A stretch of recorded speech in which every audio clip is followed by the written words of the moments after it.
Je t'instruirai et je te montrerai la voie que tu dois suivre. Je te conseillerai, j'aurai le regard sur toi. Psaume 32, verset 8. Cette promesse n'est pas une simple parole réconfortante. Elle est le cri de Dieu, adressé à ceux qui marchent dans l'obscurité de l'indécision. Toi qui regardes cette vidéo, combien de fois as-tu prié sans savoir quoi faire?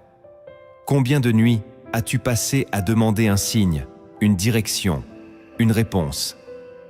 Il y a dans le cœur de chaque croyant un désir brûlant de connaître la volonté de Dieu, mais cette volonté ne se révèle pas toujours de manière spectaculaire. Parfois, elle s'insinue comme un murmure. Parfois, elle se cache dans les silences de nos prières. Et pourtant, elle est là, prête à se révéler à celui qui sait écouter. Dans cette vidéo, tu vas découvrir des clés spirituelles profondes, fondées sur la parole, pour discerner la volonté divine dans ta vie. Nous allons explorer ensemble des vérités bibliques puissantes, parfois négligées, qui te permettront de marcher avec assurance dans les pas que Dieu a préparés pour toi. Mais avant d'aller plus loin, si tu crois que Dieu parle encore aujourd'hui, si tu crois qu'il peut te guider personnellement, alors abonne-toi dès maintenant à cette chaîne Lumière en Christ et laisse un like à cette vidéo. C'est un petit geste, mais il permet à ce message d'aller toucher d'autres cœurs comme le tien. Et je t'invite à écrire en commentaire cette phrase de foi. Seigneur, parle, ton serviteur écoute. C'est peut-être ce que ton âme attendait pour que quelque chose commence à changer. Reste jusqu'à la fin, car je vais non seulement te partager ces révélations, mais aussi prier avec toi, pour que tu entendes clairement la voix de Dieu. Dans toute l'Écriture, la volonté de Dieu n'est pas un mystère inaccessible, mais une réalité que le Seigneur désire révéler à ceux qui marchent avec un cœur sincère. Lorsque le prophète Jérémie entend Dieu lui dire « Invoque-moi, et je te répondrai. Je t'annoncerai de grandes choses, des choses cachées que tu ne connais pas. » Jérémie 33, verset 3. Cela révèle une vérité centrale. Dieu veut parler. Il veut guider. Il veut que tu connaisses ses pensées, ses projets, ses chemins. La volonté de Dieu ne se limite pas à des choix spectaculaires ou des révélations prophétiques visibles. Elle s'exprime aussi dans l'intimité, dans l'obéissance quotidienne, dans la paix intérieure que produit l'esprit lorsqu'un choix est aligné avec le cœur de Dieu. Jésus lui-même a été le modèle parfait de celui qui discerne et fait la volonté du Père. Il disait « Ma nourriture est de faire la volonté de celui qui m'a envoyé. » Jean chapitre 4, verset 34. Ce n'est donc pas seulement une mission, c'est une nourriture, une source de vie. Pourtant, dans notre monde saturé de bruit, de distractions et de confusion, cette volonté devient souvent floue. Beaucoup de croyants cherchent des réponses instantanées, mais refusent de passer du temps dans la présence de Dieu. Ils veulent des directions claires, mais négligeant la parole. Ce que tu vas découvrir, ce n'est pas une méthode magique, mais une démarche spirituelle fondée sur les Écritures, pour apprendre à marcher pas à pas dans la lumière de sa volonté. Avant de discerner la voix de Dieu, tu dois désapprendre certaines manières humaines de chercher. La volonté de Dieu ne se dévoile pas comme une carte détaillée, mais comme une lumière pour le prochain pas. Voici 7 principes fondamentaux que tu dois graver dans ton cœur si tu veux entendre ce que le ciel attend réellement de toi. Le premier principe que tu dois comprendre: la volonté de Dieu commence toujours dans sa parole. Ceux qui cherchent la volonté de Dieu en dehors de sa parole se condamnent à errer dans la confusion. Tu peux prier, jeûner, demander des signes, mais si tu ignores l'Écriture, tu éteins la lampe que Dieu a allumée pour tes pas. Il est écrit « Ta parole est une lampe à mes pieds et une lumière sur mon sentier. » Psaume 119, verset 105. Il ne s'agit pas de réciter des versets, mais de vivre dans une relation vivante avec la parole incarnée. Jésus a dit « Quiconque entend ces paroles que je dis et les met en pratique sera semblable à un homme prudent qui a bâti sa maison sur le roc. » Matthieu chapitre 7, verset 24. Comprends ceci, Dieu n'est pas incohérent. Il ne te dira jamais de faire quelque chose qui contredit ce qu'il a déjà dit. La parole est le filtre, la fondation, le point de départ. Si tu veux savoir où aller, commence par écouter ce qu'il a déjà révélé. Et parfois, la volonté de Dieu pour toi aujourd'hui est simplement de méditer, d'attendre, de t'imprégner de ce qu'il a déjà écrit, plutôt que de courir après une nouvelle instruction. Chaque verset devient un sentier, chaque commandement une orientation. Ne cherche pas des révélations spectaculaires si tu négliges la lumière silencieuse de l'Écriture. Car celui qui se soumet à la parole entre dans une dimension où Dieu commence à parler clairement, puissamment, personnellement. Le deuxième principe que tu dois comprendre. Dieu parle souvent dans le silence, pas dans le bruit. Nous attendons souvent que Dieu crie du ciel, mais lui préfère murmurer dans le secret. Dans le tumulte de nos pensées, dans l'agitation du monde, nous oublions que la voix de Dieu est subtile, mais puissante. Lorsque le prophète Élie s'est réfugié dans la caverne, brisé et épuisé, il ne trouva pas Dieu dans la tempête, ni dans le tremblement de terre, ni dans le feu, mais dans un murmure doux et léger. 1er Roi, chapitre 19, versets 11 à 12. Ce passage n'est pas seulement un récit ancien, c'est un enseignement éternel. Plus tu fais taire le bruit autour de toi, plus tu ouvres ton cœur au langage de Dieu. Le silence est un territoire sacré, un lieu où l'âme apprend à écouter au lieu de parler, à s'abandonner au lieu de contrôler. Dans nos prières, nous parlons beaucoup. Mais la vraie révélation vient quand tu te tais, quand tu restes là, dans la présence, sans exiger de réponse. C'est là que le Saint-Esprit commence à déposer en toi une conviction, une paix, un mot. Le monde moderne déteste le silence, car il révèle l'état du cœur. Mais Dieu l'utilise pour y semer sa volonté. Si tu veux entendre la voix de ton Père, éloigne-toi du vacarme. Crée des espaces de calme dans ta journée. Couche-toi dans le silence. Marche sans musique. Prie sans parler. Car c'est dans le souffle discret de sa présence que Dieu commence à t'instruire. Le troisième principe que tu dois intégrer. Dieu révèle sa volonté à ceux qui lui obéissent déjà. L'obéissance n'est pas une récompense, c'est une condition. Beaucoup veulent entendre Dieu leur parler, mais refusent d'obéir à ce qu'il leur a déjà dit. Ils demandent une direction pour demain, alors qu'ils ignorent l'instruction d'hier. Jésus a déclaré « Celui qui a mes commandements et qui les garde, c'est celui-là qui m'aime. Et celui qui m'aime sera aimé de mon Père. Je l'aimerai, et je me manifesterai à lui. » Jean chapitre 14, verset 21. Ce verset est une clé.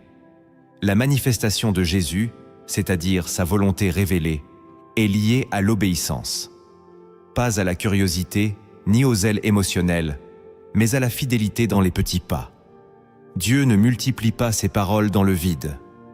Il parle davantage à ceux qui lui obéissent déjà, pas à ceux qui attendent une révélation pour décider s'ils vont lui faire confiance. Ce principe est simple, mais tranchant. Si tu n'es pas fidèle dans ce que tu sais déjà être juste, pourquoi Dieu te confierait-il une direction plus grande? Obéir ouvre l'accès. Chaque fois que tu dis oui à une instruction divine, tu crées en toi un espace pour recevoir la suivante. La volonté de Dieu n'est pas un concept flottant, elle est progressive. Elle se découvre au fur et à mesure de ta fidélité. Et parfois, Dieu ne t'a pas encore parlé, non pas parce qu'il t'a oublié, mais parce qu'il attend que tu obéisses à ce qu'il t'a déjà dit. Le quatrième principe que tu dois laisser descendre dans ton cœur, la paix intérieure, est un des langages de Dieu. Il existe une paix qui ne vient pas de ce monde, une paix qui ne dépend ni des circonstances, ni des réponses visibles. Cette paix, silencieuse et profonde, est souvent le sceau que Dieu appose sur sa volonté. L'apôtre Paul déclare « Que la paix de Christ, à laquelle vous avez été appelés pour former un seul corps, règne dans vos cœurs. » Colossiens chapitre 3, verset 15. Ce n'est pas une suggestion, c'est un appel. La paix n'est pas un luxe spirituel, elle est un signal. Lorsque tu pries, lorsque tu discernes un choix, observe ton cœur. Si une paix douce, stable, persiste malgré les incertitudes extérieures, il se peut que ce soit le Saint-Esprit qui t'approuve. Mais si une agitation trouble ton âme, même si tout semble logique autour de toi, alors attends. Car Dieu ne guide jamais par la peur, ni par la pression, mais par la paix. Ce principe est souvent négligé parce qu'il est discret. Pourtant, combien de fois avons-nous ignoré ce trouble intérieur pour ensuite récolter confusion, regret et retour en arrière? La paix de Dieu est comme un fleuve. Elle ne crie pas, mais elle trace un chemin clair à ceux qui savent écouter. Si tu veux marcher selon sa volonté, apprends à honorer cette paix. Ce n'est pas une simple émotion, c'est un langage sacré. Le 5e principe que tu dois recevoir, Dieu te guide un pas à la fois, pas à pas. La volonté de Dieu n'est pas un plan détaillé qu'il te remet en main pour que tu l'exécutes sans lui. C'est une marche, une relation, une confiance renouvelée à chaque étape. La Bible ne dit pas que sa parole est un projecteur pour l'avenir, mais bien ceci. Ta parole est une lampe à mes pieds. Psaume 119, verset 105. Une lampe pour les pieds, pas un phare pour le futur. Dieu éclaire le prochain pas, pas tout le chemin. Et cela te force à dépendre de lui chaque jour. Le livre des Proverbes affirme « Confie-toi en l'Éternel de tout ton cœur, et ne t'appuie pas sur ta sagesse. Reconnais-le dans toutes tes voies, et il aplanira tes sentiers. » Proverbes chapitre 3, versets 5 et 6. Tu n'as pas besoin de tout comprendre. Tu as besoin de lui faire confiance. Ceux qui refusent d'avancer tant qu'ils n'ont pas toutes les réponses restent paralysés dans la peur. Mais ceux qui obéissent à la lumière, qu'ils en reçoivent toujours plus. La foi n'est pas d'avoir la carte, c'est de connaître celui qui trace la route. Avancer un pas à la fois, c'est accepter que la volonté de Dieu ne se contrôle pas, mais se découvre, se reçoit, se vit dans l'instant présent. Et si jusque-là ce message résonne en toi, si tu sens que Dieu t'appelle à marcher plus près de sa volonté, alors je t'invite à poser un acte de foi maintenant. Abonne-toi à cette chaîne Lumière en Christ, car tu sais que ce genre de message peut nourrir ta marche. Like cette vidéo pour la faire connaître à d'autres âmes en recherche. Et écris en commentaire « Je veux marcher avec Dieu, pas devant lui », car cette confession marque le début d'un changement profond. Le 6e principe que tu dois ancrer en toi. La volonté de Dieu te fera passer par l'épreuve pour te former. La volonté de Dieu n'est pas une ligne droite vers la facilité. Elle traverse les déserts, les douleurs, les silences prolongés. Et pourtant, elle demeure parfaite. L'apôtre Jacques écrit « Regardez comme un sujet de joie complète les diverses épreuves auxquelles vous pouvez être exposés, sachant que l'épreuve de votre foi produit la patience. Mais il faut que la patience accomplisse parfaitement son œuvre, afin que vous soyez parfaits et accomplis, sans faillir en rien. » Jacques chapitre 1, versets 2 à 4. Ce passage est un scandale pour l'esprit charnel. Comment Dieu pourrait-il vouloir m'éprouver? Parce que ce feu ne détruit pas, il purifie. Cette tempête ne t'éloigne pas, elle t'approche. Cette attente ne te retarde pas, elle t'enracine. Beaucoup confondent la difficulté avec une erreur de chemin. Mais dans la logique divine, ce sont souvent les douleurs silencieuses qui précèdent les percées les plus lumineuses. Dieu ne cherche pas ton confort immédiat, il cherche ta maturité éternelle. L'épreuve n'est pas un accident. Elle est parfois la salle d'attente de la volonté de Dieu. Si tu refuses le feu, tu refuses aussi la forme que Dieu voulait imprimer en toi. Si tu fuis l'épreuve, tu fuis aussi la révélation qui devait y être donnée. La volonté de Dieu ne contourne pas la souffrance, elle l'utilise. Et celui qui persévère dans l'épreuve entre dans une connaissance de Dieu que le confort n'offre jamais. Le 7e principe que tu dois saisir, la volonté de Dieu est toujours alignée avec le bien des autres, et non seulement ton confort. Il y a une illusion dangereuse dans nos prières modernes, celle de croire que la volonté de Dieu se limite à notre épanouissement personnel. Mais la vraie volonté de Dieu te dépasse. Elle te connecte à une œuvre plus grande, à un bien plus vaste que ton propre bonheur. L'apôtre Paul écrit « Ne vous conformez pas au siècle présent, mais soyez transformés par le renouvellement de l'intelligence, afin que vous discerniez quelle est la volonté de Dieu, ce qui est bon, agréable et parfait. » Romains chapitre 12, verset 2. Ce renouvellement de l'intelligence est un arrachement à l'égoïsme spirituel, car la volonté de Dieu ne flatte pas ton désir de réussite. Elle t'appelle à devenir un canal de bénédiction pour les autres. Elle te pousse à aimer quand c'est difficile, à pardonner quand c'est injuste, à servir quand c'est coûteux. Si la direction que tu crois avoir reçue ne bénit personne d'autre que toi, alors elle mérite d'être réexaminée à la lumière de la croix. Car la volonté parfaite de Dieu est celle qui te transforme en réponse pour quelqu'un d'autre. Elle te sort du centre. Elle t'arrache à toi-même. Elle te façonne à l'image du Christ, qui n'a jamais cherché sa propre volonté, mais celle du Père, même au prix de sa vie. Et c'est là que tu comprendras. Suivre la volonté de Dieu, ce n'est pas réussir selon le monde, c'est obéir jusqu'à ce que ta vie devienne semence dans le cœur des autres. Tu as découvert les principes visibles de la volonté de Dieu, mais maintenant, il faut aller plus loin.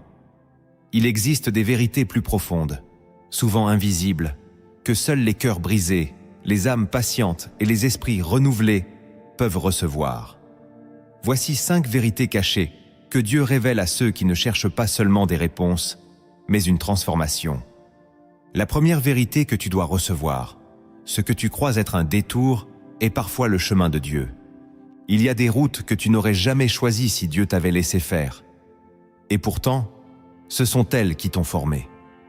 L'Écriture dit, « Lorsque Pharaon laissa aller le peuple, Dieu ne le conduisit point par le chemin du pays des Philistins, quoique le plus proche. Car Dieu disait, « Le peuple pourrait se repentir en voyant la guerre et retourner en Égypte. » Exode chapitre 13, verset 17. Le peuple d'Israël aurait préféré la voie rapide, moins longue, moins incertaine. Mais Dieu, qui voit l'invisible, les a dirigés dans le désert. Pourquoi ? Parce qu'ils savaient ce que leur cœur n'était pas prêt à affronter. C'est ainsi que fonctionne la volonté de Dieu. Elle contourne parfois l'évidence. Elle choisit le détour, non pour te perdre, mais pour te préserver. Ce que tu perçois comme un échec, une perte de temps, un silence prolongé, peut être en réalité une stratégie divine pour t'éloigner d'un piège que tu n'aurais jamais détecté. Il y a des portes que Dieu ferme, non pas parce qu'elles étaient mauvaises, mais parce que tu n'étais pas encore prêt à les franchir. Il y a des saisons d'attente qui ne sont pas des retards, mais des ajustements célestes. Dieu t'éloigne parfois de ton objectif immédiat pour t'approcher de ta destinée éternelle. Et plus tu résistes au détour, plus tu retardes ce que Dieu essaie de construire en toi. Alors, ne maudis pas le désert, ne méprise pas le détour. Dieu ne t'a pas oublié, il te conduit différemment. Et cette voie détournée que tu ne comprends pas encore, c'est peut-être le seul chemin qui mène réellement là où ton âme a toujours voulu aller. La deuxième vérité que tu dois discerner, parfois, Dieu t'ordonne d'attendre et non d'agir. L'impatience est l'un des plus grands ennemis de la volonté divine. L'homme moderne veut tout de suite. Il confond la vitesse avec la foi, l'urgence avec l'onction. Mais dans le royaume de Dieu, l'attente n'est jamais passive. Elle est un lieu sacré où Dieu travaille des choses invisibles que l'action immédiate détruirait. Le psalmiste le savait lorsqu'il écrivait « Espère en l'Éternel ». Fortifie-toi et que ton cœur s'affermisse. Espère en l'Éternel. Psaume 27, verset 14. Répéter 2 fois cet appel à l'espérance n'est pas anodin. C'est une exhortation spirituelle adressée à ceux qui veulent forcer des saisons que Dieu n'a pas encore ouvertes. Il y a des moments où Dieu te dit non, d'autres où il te dit oui. Mais il y a aussi ces instants douloureux où il te dit « Attends ». Et dans ce mot se cache parfois toute une préparation, une maturation, un travail de fond que tu ne peux pas accélérer. Celui qui avance sans Dieu finit par se perdre, même s'il court. Mais celui qui reste à genoux dans l'attente obéissante, celui-là verra la nuée bouger au moment parfait. N'oublie jamais, Abraham a attendu, David a été oint, puis oublié pendant des années. Joseph a été trahi avant d'être élevé. Jésus lui-même a attendu 30 ans pour 3 années de ministère. Dieu ne mesure pas ton obéissance à ta vitesse, mais à ta capacité à rester fidèle, même quand rien ne bouge. L'attente est une épreuve de confiance. Et celui qui sait attendre sans murmurer, sans abandonner, sans détourner les yeux, devient un vase que Dieu peut utiliser sans crainte. Si tu es dans l'attente, ne bouge pas, ne précipite rien, car dans cette immobilité apparente, Dieu est en train de préparer un mouvement qui te dépassera. La troisième vérité que tu dois accueillir: Dieu parle plus fort quand tu es brisé. Il y a des vérités que seul un cœur brisé peut entendre. Tant que tu es rempli de toi-même, de tes certitudes, de tes plans bien ordonnés, la voix de Dieu reste lointaine. Mais quand tout s'effondre, quand l'orgueil se fissure, quand le masque tombe, alors Dieu parle. Et pas avec des cris, non, mais avec une clarté bouleversante. Le psalmiste écrit: « Les sacrifices qui sont agréables à Dieu, c'est un esprit brisé. Ô Dieu, tu ne dédaignes pas un cœur brisé et contrit. » Psaume 51, verset 19. Ce n'est pas une métaphore, c'est une loi spirituelle. Il y a des révélations que Dieu te garde tant que ton cœur est dur, tant que tu crois encore pouvoir tout faire par toi-même. Mais dès l'instant où tu es brisé, vraiment brisé, non pas par la vie, mais par sa main, alors ces paroles deviennent plus profondes, plus directes, plus vraies. Car un cœur brisé est perméable. Il n'argumente plus, il n'exige plus. Il écoute, il reçoit, il pleure, mais il comprend. Il saigne, mais il discerne. Les plus grandes orientations que Dieu m'a données ne sont pas venues dans des moments de gloire, mais dans des nuits d'effondrement. C'est là, dans la poussière de mes illusions, que j'ai entendu sa voix me dire quoi faire. Le monde méprise la brisure, mais le ciel y dépose ses plus grandes confidences. Si tu traverses une saison de douleur, d'échecs, de pertes, ne pense pas que Dieu s'est tu. Il parle, plus fort que jamais. Mais il attend que tu sois assez brisé pour ne plus t'enfuir de ce qu'il va te dire. Car ce qu'il veut te révéler là, dans les ruines, changera ta vie pour toujours. La quatrième vérité que tu dois retenir: le Saint-Esprit est ton guide personnel au quotidien. Beaucoup de croyants cherchent la volonté de Dieu comme on chercherait une carte figée, un plan rigide, une direction une fois pour toutes.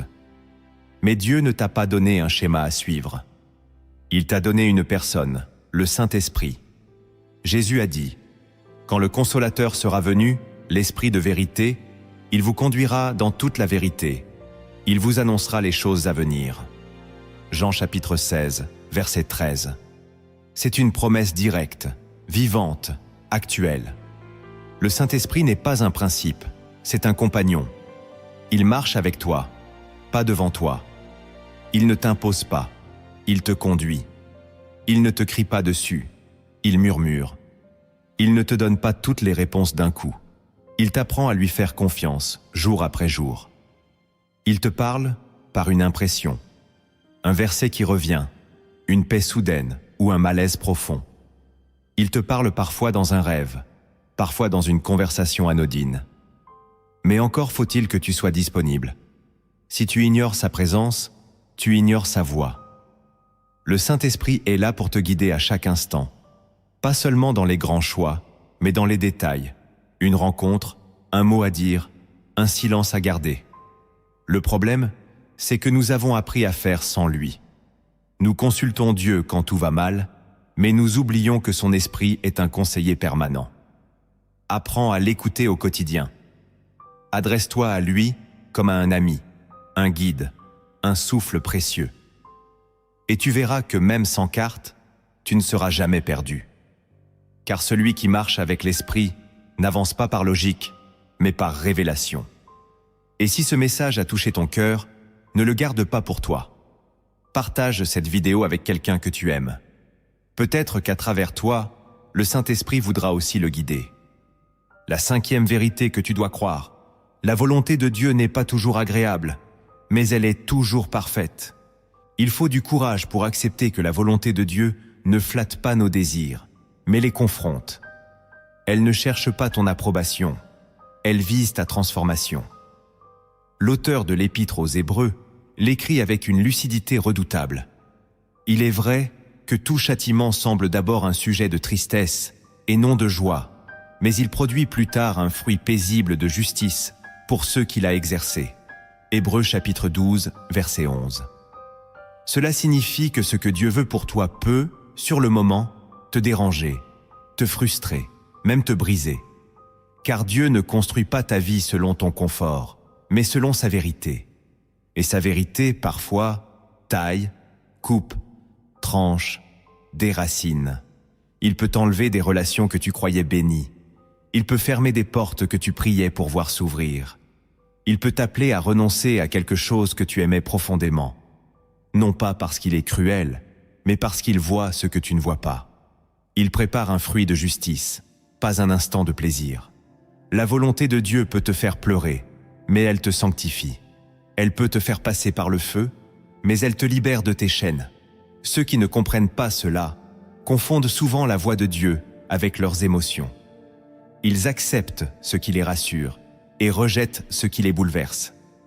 Mais Dieu n'est pas venu pour confirmer ton confort. Il est venu pour t'emmener là où ton âme deviendra éternelle. Si tu choisis de suivre la volonté de Dieu, tu ne choisiras pas toujours ce qui est facile, mais tu choisiras ce qui est juste. Et un jour, tu regarderas en arrière et tu béniras ces décisions douloureuses. Car tu comprendras que c'est là, précisément, dans ce qui ne te plaisait pas, que Dieu t'avait le plus aimé. Comprendre la volonté de Dieu ne suffit pas. Ce que tu as reçu jusqu'ici doit maintenant descendre dans ton quotidien, s'enraciner dans tes habitudes, transformer ton rythme de vie. Car Dieu ne cherche pas des auditeurs spirituels, il cherche des marcheurs. Voici comment tu peux, chaque jour, apprendre à entendre et suivre sa voix, pas à pas. Le premier acte de foi à mettre en place. Crée un espace d'écoute, chaque jour. Tu ne peux pas entendre la voix de Dieu si tu ne crées pas de lieu pour l'écouter. Il y a des murmures célestes qui ne se captent que dans le silence, des instructions qui ne descendent que dans l'immobilité. Trop souvent, tu veux que Dieu parle, mais ton cœur est saturé de bruit, ton esprit agité, ton attention dispersée. Pourtant, Jésus a dit « Mes brebis entendent ma voix, je les connais, et elles me suivent. » Jean chapitre 10, verset 27. Ce verset n'est pas une promesse passive, c'est une clé spirituelle. Le berger connaît ceux qui l'écoutent, et ceux qui l'écoutent sont ceux qui le suivent. Si tu veux faire partie de ceux qui discernent la volonté de Dieu, alors commence par sanctifier un moment de ta journée. Pas pour parler, pas pour demander, mais pour t'asseoir, te taire et attendre. Ce peut être au lever du jour, avant que les pensées du monde ne t'envahissent. Ce peut être la nuit, quand tout s'est calmé. Mais choisis une heure, un lieu, une posture. Dis à ton âme, « Ici je me tiens devant Dieu, non pour obtenir, mais pour le rencontrer. » C'est dans cette fidélité discrète que l'oreille spirituelle se forme. Dieu honore ceux qui l'attendent. Et dans ce rendez-vous quotidien, il se peut qu'il te parle ou qu'il te façonne dans le silence. Dans les deux cas, tu ne ressortiras jamais vide de cette chambre secrète. Le deuxième acte de foi à mettre en place. Plonge-toi dans la parole en te posant une seule question. Seigneur, que veux-tu me dire? Beaucoup lisent la Bible comme un devoir religieux, une habitude pieuse ou une tradition héritée.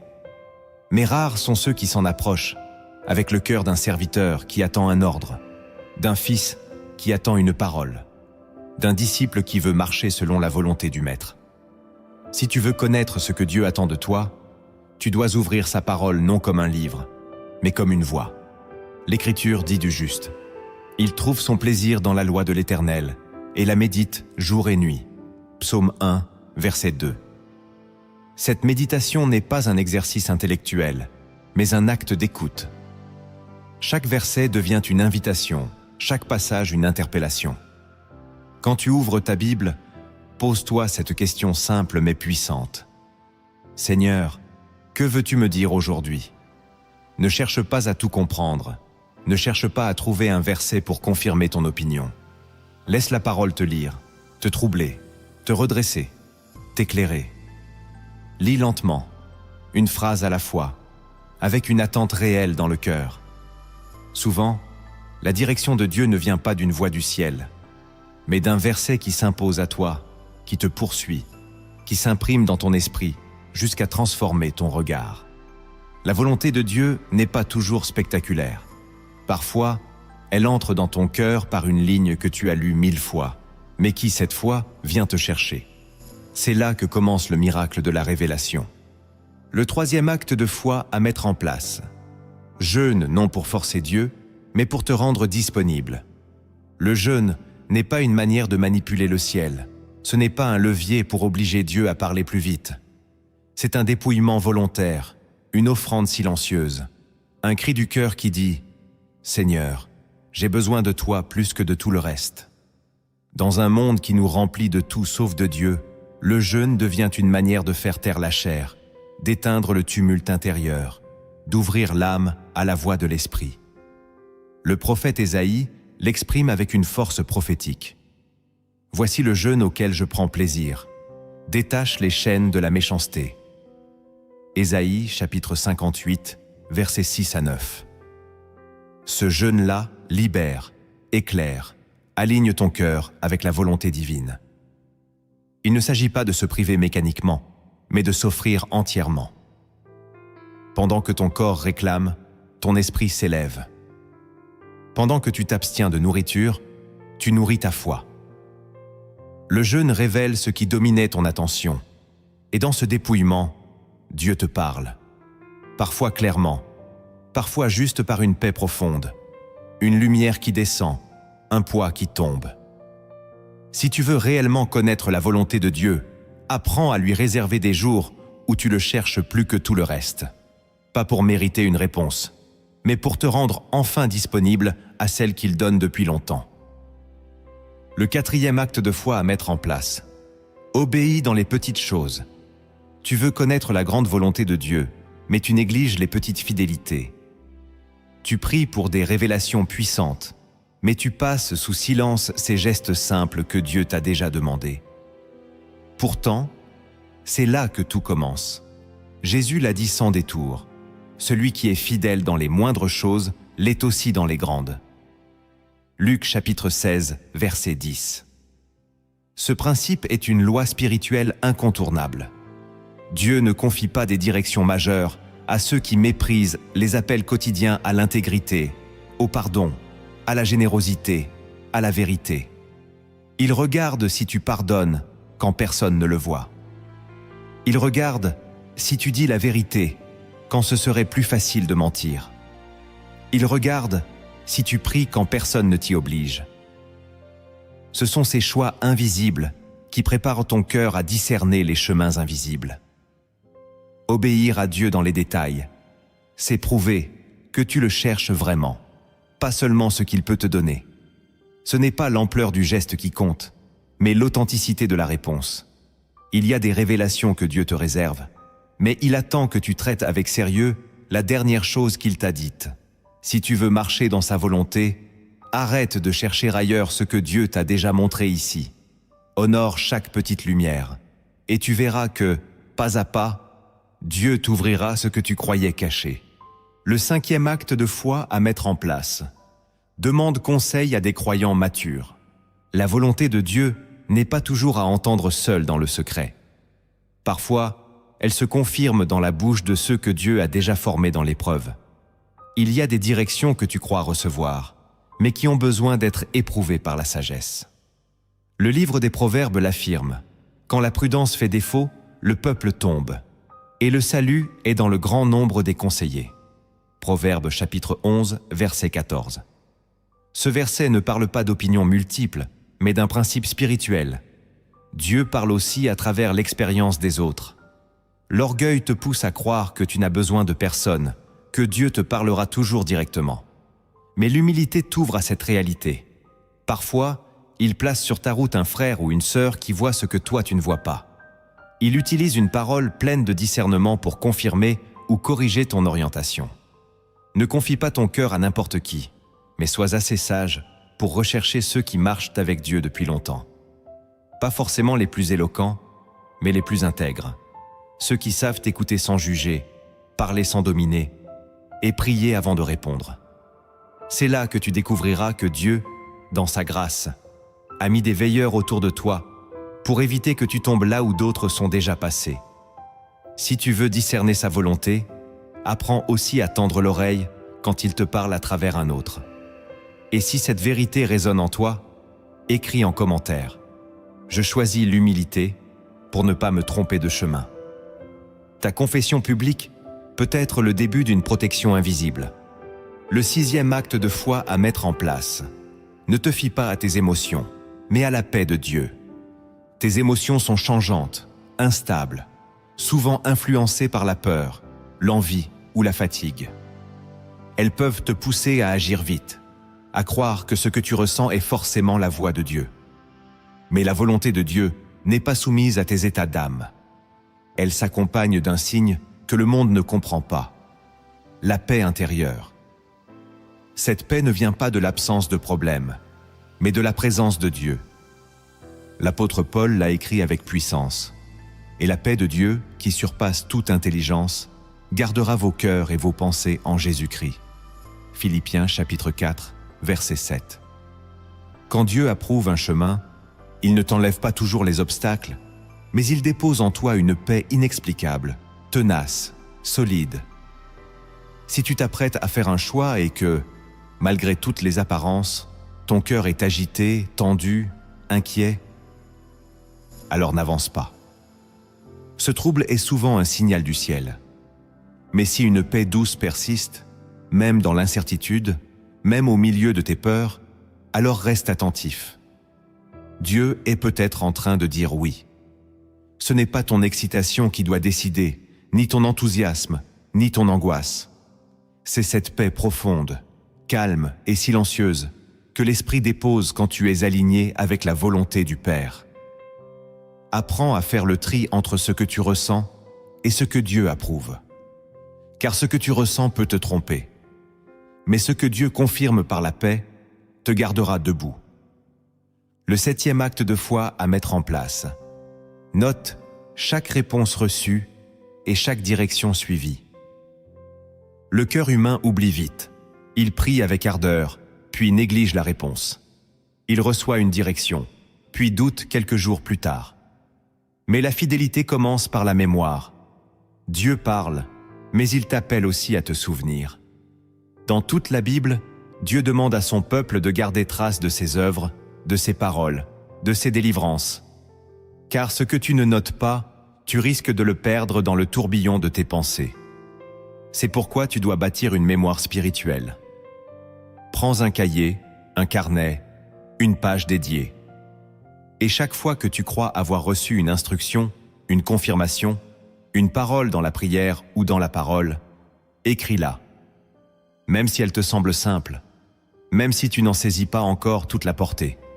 Plus tard, quand les doutes reviendront, tu reliras, et tu verras que Dieu t'avait déjà préparé. Ce que tu écris devient un témoignage, et ce témoignage devient un pilier pour les prochaines saisons. Il te rappellera que Dieu n'a jamais cessé de parler, mais que tu devais apprendre à relire sa voix dans le fil du temps. Chaque ligne posée dans la foi est une déclaration. Je reconnais que Dieu me parle, et je choisis de m'en souvenir. Car le Saint-Esprit n'est pas là pour t'impressionner, il est là pour te conduire. Et celui qui apprend à noter devient capable de relier. Et celui qui relie devient capable de marcher avec confiance. Écris donc ta foi, même tremblante. Car Dieu y déposera, avec le temps, des preuves que tu ne soupçonnais pas. Maintenant que tu connais les actes de foi concrets qui ouvrent la voie à la volonté de Dieu, il est temps d'entrer dans une image. Car certaines vérités ne se comprennent pas par l'intelligence, mais se révèlent dans le silence d'une parabole. Écoute bien ce récit, car derrière les pas de cet homme, c'est peut-être ton propre chemin qui se dessine. La lumière d'un seul pas. Un homme marchait seul dans une vallée entièrement recouverte de brume. Devant lui, rien n'était visible. Ni chemin, ni horizon, ni repère. Il tenait dans sa main une vieille lampe, faible et vacillante. Cette lumière n'éclairait qu'un seul pas, jamais plus. S'il avançait, la lumière l'accompagnait. Mais s'il s'arrêtait, il se retrouvait dans l'obscurité. Alors, il hésitait. Devait-il attendre que tout soit clair avant d'avancer? Ou faire confiance à cette lumière qui ne lui montrait qu'un pas à la fois? À plusieurs reprises, il tenta de sortir du sentier, pensant qu'il trouverait une colline d'où tout serait visible. Mais chaque fois qu'il quittait la lumière, il trébuchait. Chaque détour qu'il prenait sans elle l'éloignait du chemin.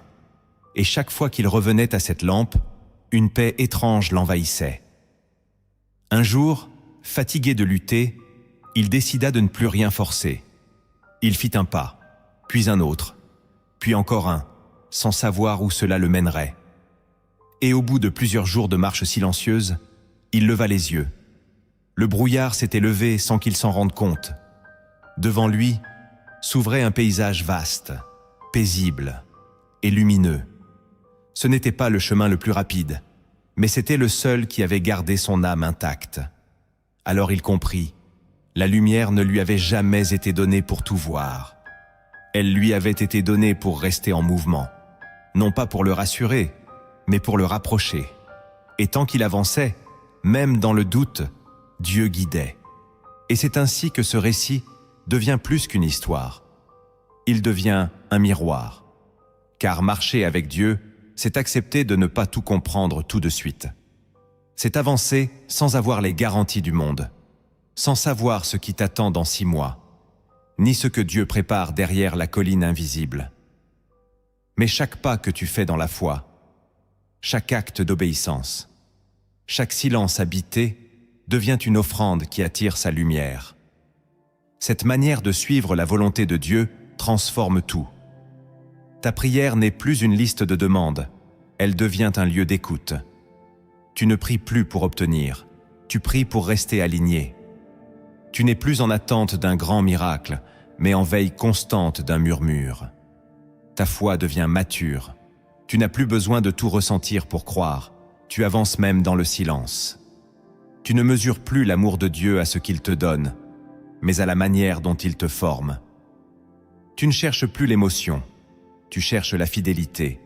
Tu ne cours plus vers une réponse, tu restes près de sa présence. Et là, ta vie spirituelle entre dans une autre profondeur.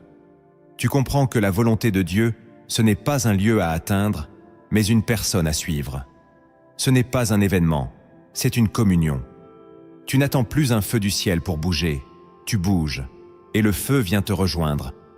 Même les épreuves changent de visage. Tu ne les vois plus comme des obstacles, mais comme des lieux de rencontre. Tu n'es plus pressé, tu es préparé. Tu n'es plus en panique, tu es en paix. Parce que tu sais désormais une chose. Dieu ne t'a jamais demandé de voir toute la carte, mais simplement de lui faire confiance pour le prochain pas. Et ce pas, c'est maintenant.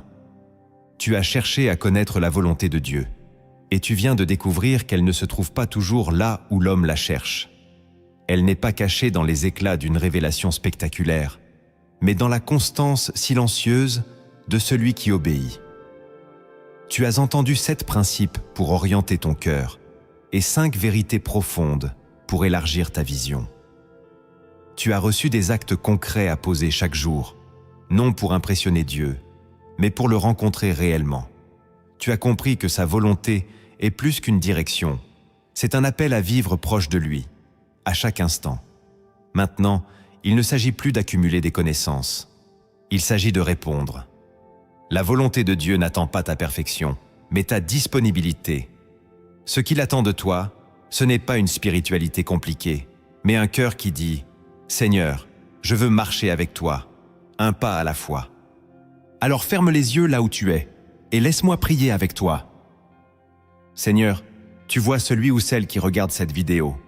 Tu connais les doutes, les hésitations, les chemins brisés et les décisions à prendre.